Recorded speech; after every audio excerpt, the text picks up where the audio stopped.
Hey, good morning, everybody. This is Amy Grassi. I am jumping on real quick to show you how to put together this layout. This was actually our make and take from the last retreat that we had for the scrapbooking crowd. Now, Lisa and I like to do a card make and take as well as a scrapbooking make and take. So anybody who identified themselves wanting the scrapbook one got this kit. So I just wanted to walk you through how to put it together pretty quickly and should kind of show you some of the elements. So this is actually a layout that I scrap lifted from our most recent catalog. And it's kind of, I did a little twist to it. I used some different papers and I also included the shaker element in it as well. So I like to have a little shaker, and of course we're featuring Wild Berry. So the retreat took place in May, and Cake Day was the paper pack. And you can see we have a little bit of Cake Day here and here. And the rest of it is some retired background and texture paper, as well as some cardstock. And this page is just kind of a complement to it. I've scattered, I glued down a few of these Wild Berry sequins at the end, but let's start from the beginning and I'll give you a quick how-to on how to put this together. So everybody's kits came in, this one's in a bag, but everybody got theirs in one of our paper envelopes. I love the paper envelopes. It just protects your work product from getting bent, damaged, roughed up. So I like to make sure that everybody gets one of those in their little bag of goodness. Now those are your loose bits and pieces. Hopefully yours came in an envelope. This was just my piece that I was going to use for this layout. Okay, so we're going to start with the left-hand page.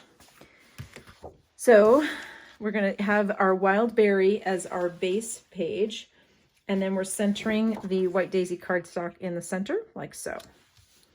And then we are going to come in with our striped pieces of paper. I'm going to set these up here. So dovetailing these is not really that difficult.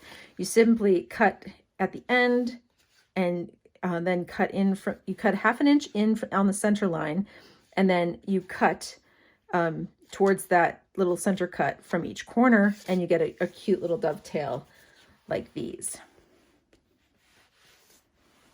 All right, so the first layer, which is about 3/4 of an inch from the bottom, is that Cake Day pattern. The next one we layered on top of it was this beautiful wisteria color, and that is actually going to be a little bit longer. I cut these so that they could be cut down shorter and have a varied length. So then you're going to have your lilac, or I'm sorry, wisteria. And then this is actually just the opposite side of the Cake Day. So it's Cake Day, Cake Day. There you go. And then this is a piece of a Valentine's paper pack, but I loved that striped. So that's going to go right here. And then over the top of it, we're going to come in. This is Glacier cardstock. You can go either dark side or light side. I think I chose the dark side, and that is going to layer right there. Now, our die cut that I used for our title is a older one that's available in our online only section.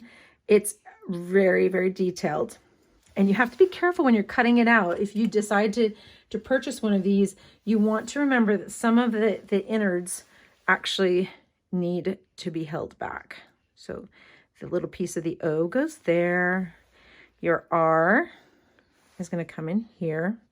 And there's a second piece of the O. It's this little teardrop shape that looks like so. And you just glued that down. I did use a liquid glue to glue that down.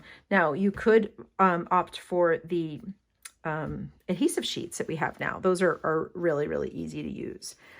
Okay, for our shaker element, this is your background piece. So you're going to adhere this, and then you're going to have in your kit this foam star.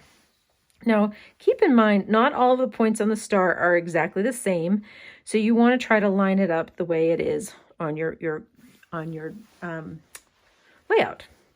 So what I like to do is I kind of gently peel this back and tease these up. one point at a time, and I'm just holding that centerpiece down. Those centerpieces aren't used in this project, but they're great little foam squares to use on a project later on. So peel that up, and then you're going to put that down like so. Of course, not with the centerpiece, just your outline. And it should line up perfectly if you've got the right point over the right point. And it would look just like so. Then with your anti-static pouch or powder, you just kind of dab it in the middle, and then you add your sequins. And everybody had some sequins in their packages as well. I used the wild berry assortment. Plus, I think it was just the wild berry assortment in that one. Okay, then after you get done with that, there's a film on these little stars, and you just kind of have to tease it up with your fingernail. If you're scratching it and it's not coming up, you've got the wrong side. But it's just like all your other electronics that come with this scratch resistant thing. So we're going to layer that down on top, and that does not line up perfect. Let's try this one. That looks not quite good. There, that's the right one. It's lining up perfectly. And then I have this piece added in as well. This is your topper. So you're going to use a little liquid adhesive around the outside. And then again, you just layer that on top. And now you have your shaker element in your thing. Now, if you have the Wild Berry Shimmer Brush, what you can do is before you get all of your papers down, but at the start, I would splatter then. I had one out for people to try at the event. If you don't have one, it's going to look just fine. Use some of your sequins. So you're not going to put all your sequins in here. You're going to put little glue dots and then glue down your sequins. This is where this new tool, a pickup tool, is really super, super handy to have. So you just glue your sequins down like so. Boop, boop, boop. And then I put a few down here as well. And you can see I put some splatter here and here and a little bit down here. All right, that is page 1. So now page 2, I think, is even easier. So on page 2, the only big change is we're going to have this square in the middle. So if you're doing the splatter brushes, you start with your white daisy and splatter it down. Okay. And I would suggest splatter here, because those will be the visible spots. Once that is dry, which shouldn't take too awful long, you're going to grab your wild berry and you're going to center this right in the middle of your wild berry cardstock. Now this is approximately 2 inches, lines going this way from the white. So 2 inches here. And you're just going to center it side to side. Oh, nope, strike that. Let's just leave that there for now so you can see where it goes. Now we're going to come in, we're going to do the same thing we did last time with our stripes. So you're going to have this peeking out of the edges.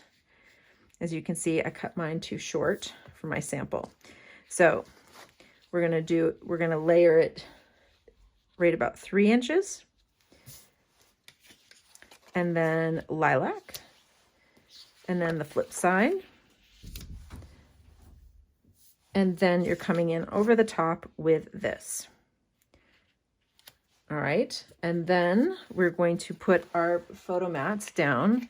Again, I'm going to use the dark side.